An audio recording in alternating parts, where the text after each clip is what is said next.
Hi everyone, welcome to this reading. I have my crystal ball off to the side, so I will be scrying throughout this message. If you're new to my channel, my readings are a little different, and if you're returning, welcome back. You know how we do. If it doesn't resonate with you, if you're forcing the story to fit, arguing with it in any way, just leave it behind for the people who it's meant for.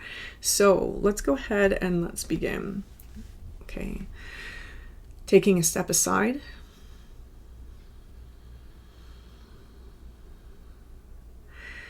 And allowing spirit to pass through me.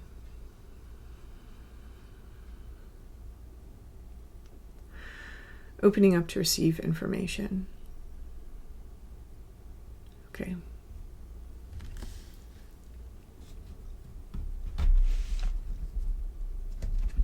Okay, now this deck, I don't read it intuitively.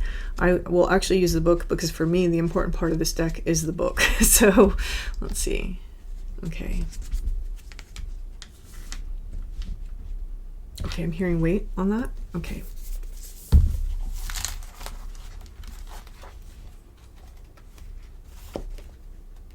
Okay, we have Rosa Aureum, the golden rose. The secret, the altar, the gem.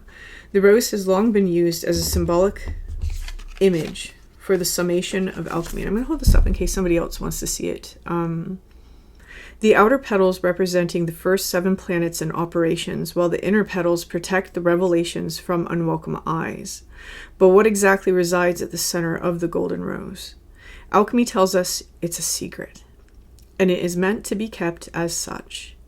The rose spirals both inward and outward simultaneously. It offers beauty to the onlooker while concealing its inner chambers. This is the complex nature of the golden rose. It challenges the alchemists to reorient their thinking, to devote their work to honoring the secret rather than attempting to become the master of it. Kneel at the altar of the unknown. Cherish the golden rose, as it is a model of the self. More will be revealed. Okay, to ponder the stars as golden roses. Okay. Observe how many cards with roses appear in one reading. Ooh, a challenge. They are indicators of the alchemical garden awakening, of the mystical work manifesting itself in the physical world. And ponder the word secret. It indicates there is something cherished that is worth protecting, worth devoting oneself to the search of. Okay. I'm almost getting the feeling with the rose that there may be a little bit of a message that's coming through for this particular collective I'm reading for about having tried to basically unfold something or some sort of, I don't know if it's like trying to unfold something before it's time. That's kind of what I'm getting. Let's see if that's what comes out. Okay, now they're telling me to pull the next card. Okay, we have the fog, and this is the same card that came out yesterday.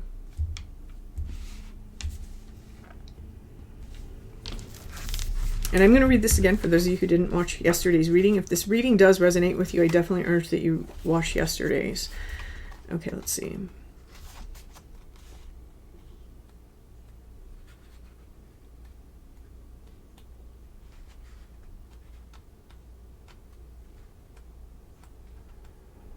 Okay, we have disorientation, a funk, a lull. When fog is present, nothing is clear, not even the problem. It's hard to orient oneself or to know where you are headed.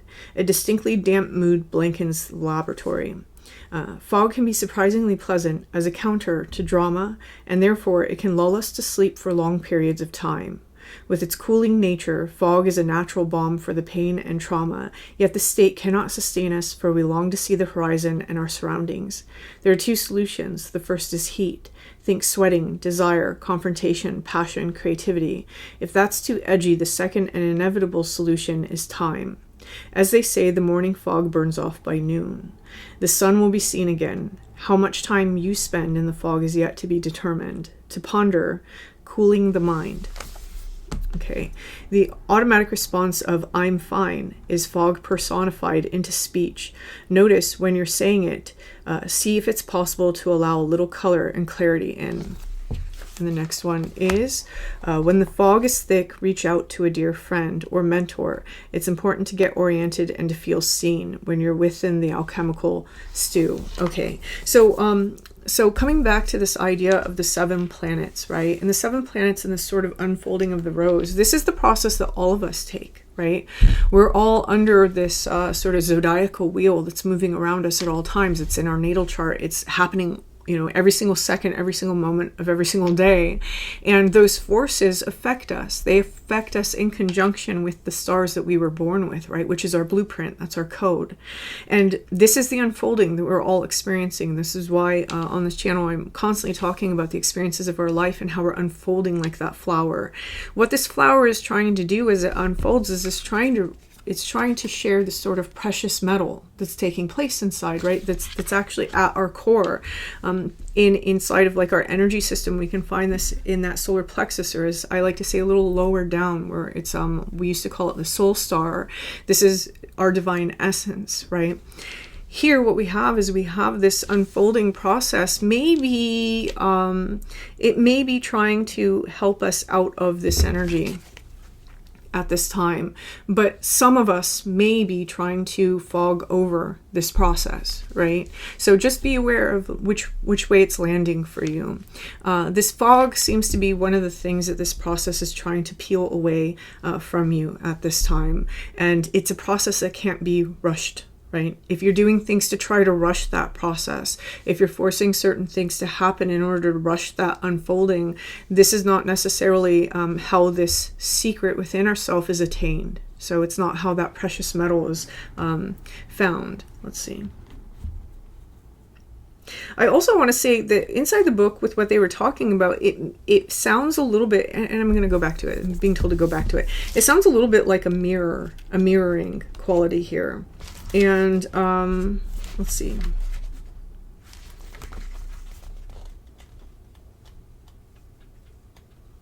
Okay, and we get that here. The complex nature of the golden rose, it challenges the alchemist. So this sort of idea of this unfolding process is challenging whoever this message is for to reorient their thinking, to devote their work to honoring the secret rather than attempting to become the master of it. So what is the secret for you, right? I know a lot of people have been dealing with heart space related issues here. This seems to be like the great story that's taking place right now collectively.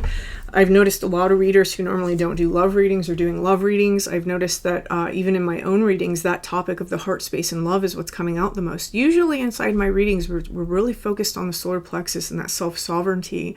But here lately, it's been about the heart space. We had this happen in that special event, the summoning with Thoth.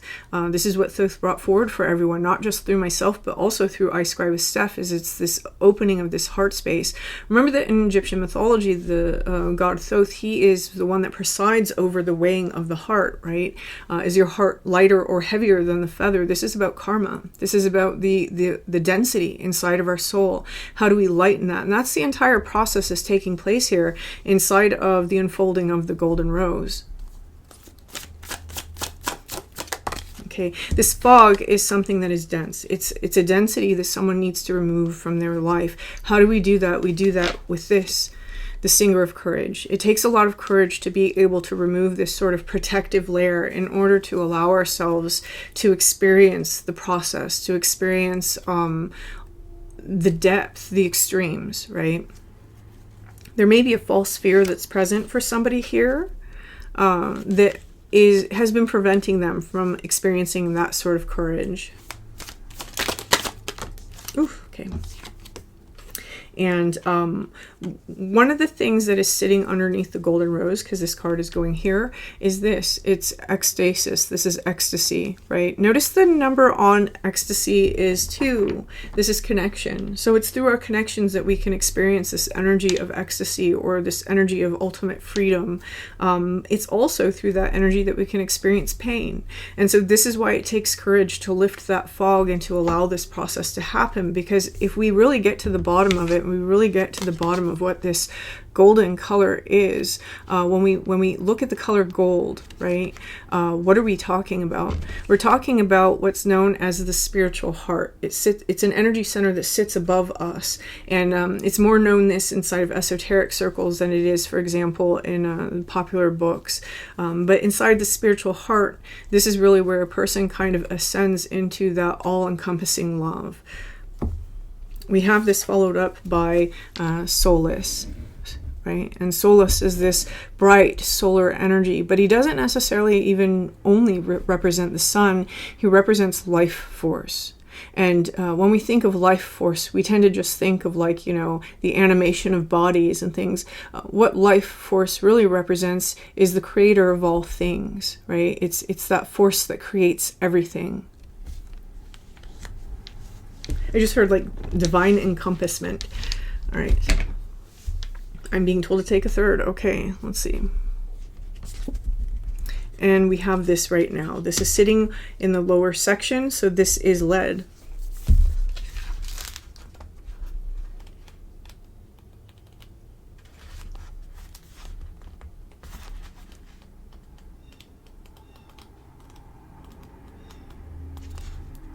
Okay. We have density again, right? Density, weight, and Saturn. So lead is the first metal. Its properties are heavy, dense, and unwaveringly steady. It is often perceived as the metal that initiated the entire alchemical drive to turn what is base into what is noble, so lead into gold. It correlates to the planet Saturn and its love of rules and structure. On one hand, this card implies a fixed position or burden that may be weighing down the work. On the other hand, lead can arrive just in time to ground a situation, to bring an alchemist back to the humble beginnings. Either way, the presence of lead is sobering. We cannot ignore it. The impatient alchemist may be discouraged to see it in the laboratory, and as it reminds us of how far we have to go. Approach this card with reverence for the ongoing process, to ponder the stability of the anchor. Watch what other cards surround... Oh, sorry, I just had a moment because that was actually a thing. Okay, watch what other cards surround lead. That will indicate how mobile this metal is becoming, or how much weight the querent is carrying on their shoulders. So if we look at the other ones, we have both fog and rose. So right now, the density is this fog. Let's see.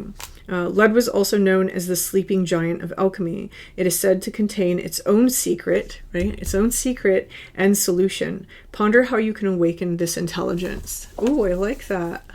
Okay, so let's go ahead and let's pull another card here. Okay, there is some baggage, and this is the density, right? This baggage here comes in the form of the feline. When we see the feline, even inside of Brian Froud's deck, he talks about the feline having too much on his back. That's why he's hunched. He has too many loose ends. There may be some loose ends inside of our life that we have to tie up. There may be some, I wonder what could have happened here that we have to take care of and we have to release.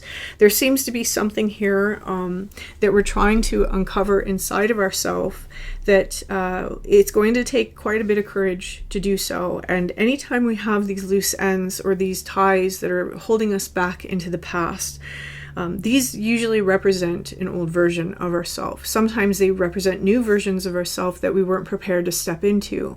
Release the ones that represent your old version. Release the ones that represent new versions if you have to.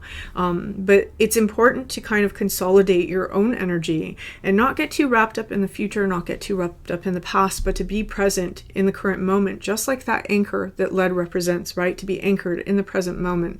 When a ship is anchored, it's not moving. It's not going forward. It's, it might go in a little circle, but it's not going to the left or to the right, to the front or to the back, right? It's going to stay in the general vicinity of where it is, and it has to sit there. It's patience, having patience with the self. Wherever you are currently, don't open that rose before it's time. Allow the process to happen. There is a process that's taking place, and the process has to happen the way that it's going to happen. It can't be sped up. If you speed it up, then what you wind up with is a product that isn't completely finished, and the process is going to continue whether you want it to or not. Here with this, when we have the planet Saturn, Capricorn baby, you know I love Saturn. And Saturn is this energy of earthing, of grounding. And so earthing and grounding may be important for somebody right now. The idea of Saturn is these major lessons, right? What is inside the darkness inside of us? What is it that we hold on to that we refuse to let go of? What is it that we carry with us that we can't see? I'm not going to say refuse to see, because a lot of people, they're not actually refusing to see anything. They can't see it, right? There is wisdom to be found in that darkness. It is in the darkness that the truth is found, right? That's why it's in the darkness. If it was in the light, you wouldn't need to find it. So if there's this, if there's any kind of hesitation that somebody has in terms of, am I on the right path? This feels like a resounding yes. You absolutely are. You're just in this moment where you're being taught a little bit of patience for the process, because there's still this energy that has to be removed, right? This dullness over some area of our life, and just because it's something that has been coming up, it's probably over the heart space. I do want to say there's a lot of blue in this reading. The two colors that are coming out are blue and then this orangish yellowish gold color. These are the two colors that are coming out the most. So there may be something here within the throat chakra, something within that solar plexus sacral. We may have something that we are passionate about, that we want to vocalize, that we just feel that we don't have the courage to, and this is why the courage is coming through. So that's just a side message for some of you. Let's see. Okay, they just said a fourth one. All right. Okay, this is advice. So this is advice right here. Wise salt. Sal sapiente. Let's see.